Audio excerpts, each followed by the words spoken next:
Bugün sizlerle ölümden dönme deneyimimi, NDE, paylaşmanın derin onurunu yaşıyorum.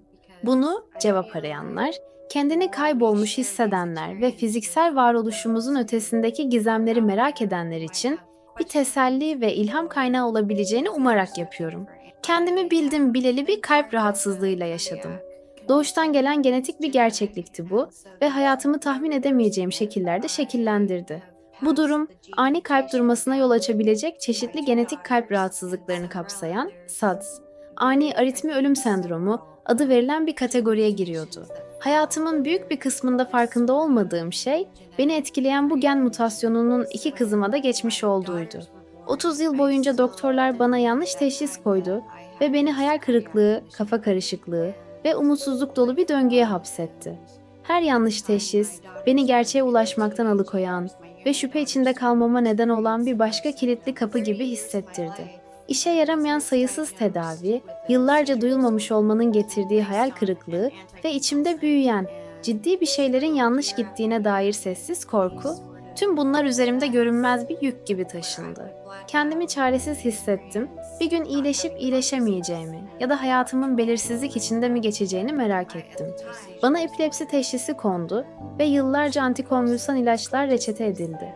Bayılmalar, bilincimi kaybetmeler ve bedenimden korkutucu bir şekilde kopuş anları yaşadım. Fakat daha sonra öğrendiğim gerçek şuydu. Sorun beynimde değil, kalbimdeydi. Kalbim duruyor, beni bilincimi kaybettiren durumlara sokuyordu ve ben bunları epileptik nöbetler sanıyordum. Ve tüm ihtimallere rağmen hala hayatta olmam bir mucizeydi. Kızlarım doğduğunda bu durumun kalıtsal doğasının farkında değildim. Hayat devam etti. Ben onları büyütmeye odaklandım. Fakat genlerimizin içinde gizlenen görünmez tehdidi fark edemedim. Yıllar geçtikçe küçük kızım da benzer semptomlar göstermeye başladı. O da bayılıyor ve vücudu tıpkı epilepsi nöbeti geçiriyormuş gibi kasılıyordu.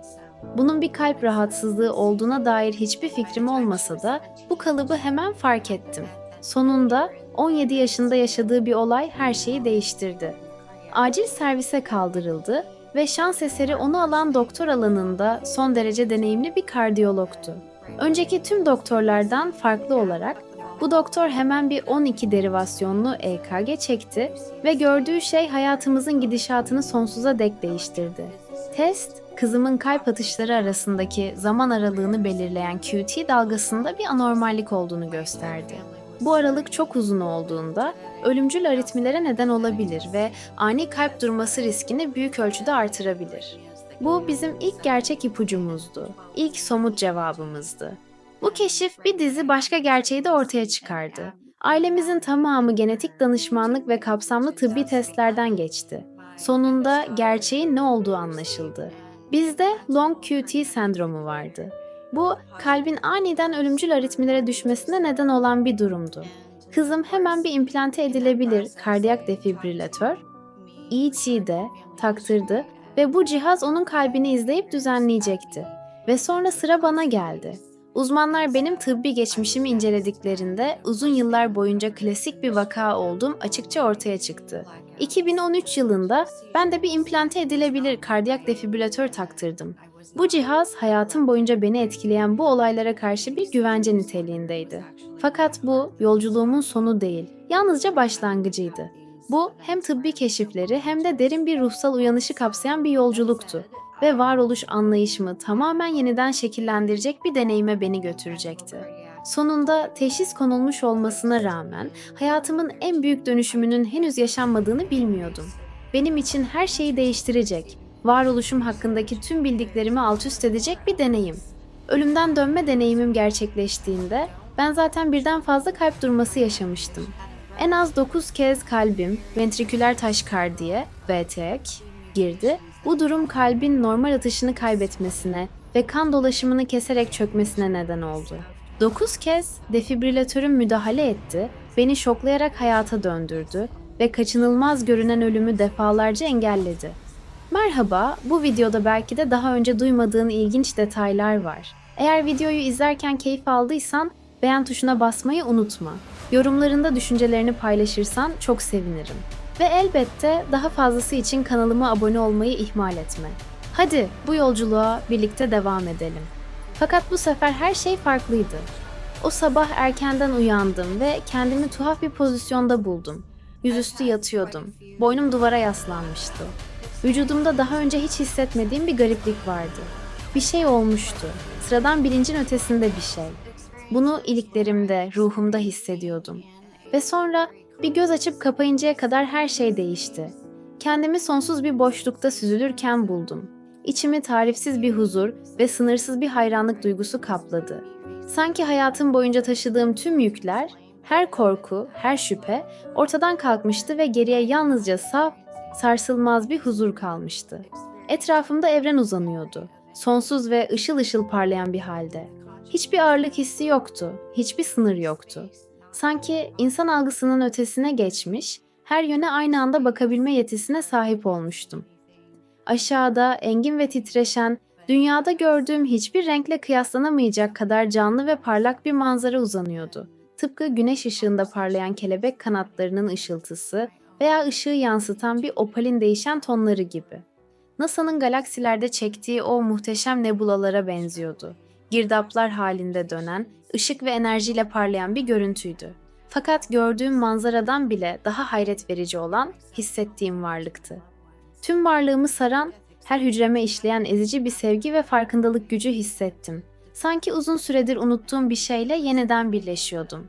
Bana her zaman ait olduğum bir yere döndüğümü hissettiren bir kavuşmaydı bu. Bu varlığın büyüklüğü her şeyi önemsiz kılıyor. İçimi derin ve sarsılmaz bir huzur kaplıyordu. Yalnız değildim. Etrafımda beni saran bir şey vardı. Kelimelerle anlatılamayacak kadar büyük ve sevgi dolu bir şey. Bu bir bilinçti, bir farkındalıktı. Varoluşumun her zerresini dolduran ve kelimelerle tanımlanamayan kadar yoğun, saf bir sevgiydi. Bu varlığın içinde kaybolmuş gibiydim. Onunla iç içe geçmiş, ona her zaman ait olmuş gibi. Ve hayatımda ilk kez kendimi tamamlanmış hissettim. Gerçekten, kesin bir şekilde tamamlanmış. Bedenimi görmüyordum. Kendimi fiziksel bir varlık olarak tanımadım. Ama var olduğumu biliyordum. Hala bendim ama et ve kemik tarafından sınırlanmamış bir şekilde. Ve bu kozmik kucaklaşmanın içinde huzurla süzülürken bir farkındalık zihnime doldu. Herkesle bağlantılıydım. Sadece hayatta tanıdığım insanlarla değil, henüz tanışmadığım ruhlarla da bağlantılıydım. Onların isimlerini bilmiyordum ama onları benden daha iyi tanıyormuş gibi hissediyordum. Daha önce hiç deneyimlemediğim kadar derin bir tanıdıklık hissi içindeydim. Sonra iletişim başladı, kelimelerle değil, doğrudan bir anlayış yoluyla. Düşünce ve dilin tamamen ötesine geçen bir tür telepatik bilme haliydi bu. Sanki saf gerçeklik ruhuma işleniyordu. Zihin yoluyla işlenmiyor, aksine doğrudan özümseniyordu. Açıklık ani ve mutlak bir şekilde gelmişti. Herhangi bir konuşmadan çok daha derindi ve hiçbir yanlış anlama ihtimali bırakmıyordu. Bu varlık benimle konuştu ama insan dilinde ifade edilemeyecek bir şekilde. Bana iletilen mesaj kelimelerle değil, bir hakikat dalgası olarak doğrudan ruhuma işlenmişti. Bir amacın var, işin henüz bitmedi. Güven, inan ve devam et. Yolculuğun henüz sona ermedi. Bu bir istek ya da soru değildi. Bu, sorgulamaya yer bırakmayan mutlak bir gerçekti, en derin sezgiyle bana iletilmişti. Ve bu kozmik boyutta var olduğum kadar aniden geri çekildim. Aniden keskin bir geçişle uyandım. Nefes nefese kalmıştım. Vücudum geçişin şiddetli etkisiyle kasılmıştı. Göğsüm sanki elektrik çarpmasına uğramış gibi yanıyordu. Uzuvlarım garip bir hissizlik içinde karıncalanıyordu. Başım dönüyordu. Bir yanda bulunduğum o sonsuzluk hissi, diğer yanda tekrar içine sıkıştığım fiziksel dünya, karşıtlık eziciydi. Bir an önce ağırlıksız ve sınırsızken bir anda yeniden bedenimin dar sınırlarına hapsolmuştum. Yatağımda, odamda, kendi dünyama geri dönmüştüm. Kalbim hızlı atıyordu, zihnimse olup biteni anlamlandırmaya çalışıyordu. Az önce yaşadığım şey herhangi bir rüyadan çok daha gerçekti, herhangi bir halüsinasyondan çok daha somuttu. Ve yine de kimseye anlatmadım. Bir yıl boyunca bu deneyimi kendime sakladım. Gördüklerimi ve hissettiklerimi nasıl ifade edeceğimi bilmiyordum. İnsanların bunu sadece bir hayal ürünü olarak görebileceğinden korktum ya da bu deneyimin derinliğini ve anlamını kelimelerle anlatmakta zorlanacağımı düşündüm. Bu tereddüt beni susturdu. Yaşadıklarımı kendi içimde sorgulamama, deneyimin büyüklüğüyle mücadele etmeme sebep oldu. Gerçeği kabul edip onu hayatıma entegre etmeye çalışıyordum. Ta ki bir CPR konferansına katılana ve Lisa Gar tarafından röportaj için davet edilene kadar. Nihayet ilk kez yaşadıklarımı anlattım. Ve şaşırtıcı bir şekilde Lisa beni sorgulamak yerine şefkatle dinledi. Ardından bana bir can simidi uzattı. Kaynaklar, kitaplar, ölümden dönenlerin deneyimlerini araştıran bilgiler. İlk kez yalnız olmadığımı hissettim. Bu keşif beni bir keşif yolculuğuna, deneyimlediğim şeyin derinliğini anlama arayışına sürükledi. Kendimi çalışmalara, ruhsal öğretilere ve ölümün eşiğine gelip dönen diğer insanların anlatılarına adadım. Yaşadığım deneyimin parçalarını bir araya getirdikçe temel bir gerçeği benimsedim. Hepimiz birbirimize bağlıyız. Hepimiz daha büyük bir bütünün parçalarıyız.